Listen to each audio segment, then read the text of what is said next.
Jinsabu fl-aqwa tagħhom il-preparamenti għal dak li huwa meqjus bħala l-qofol u fl-istess waqt l-eluq tal-kampanja elettorali tal-Partit Nazzjonalista bit-tema Miegħek għal Malta.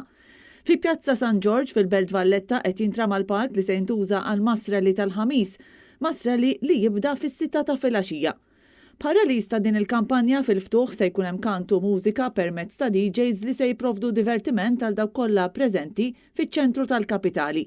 Ma' Net News jikkumenta s-Segretarju Ġenerali tal-Partit Nazzjonalista, Michael Piccinino. Għada iva l-aħħar reli ta' din il-kampanja tal-Partit Nazzjonalista hawnhekk ġewwa Pjazza San George il-Belt ħankomplu nispjegaw il-viżjoni tal-Partit Nazzjonalista ħajkun hawn ukoll ammont ta' spettaklu qabel inħeġġukom tiltaqgħu magħna tiġu hawnhekk magħna ħalli wkoll inkomplu flimkien allura inwasslu l-messaġġ tal-partit tant ftit ġranet qabel l-elezzjoni.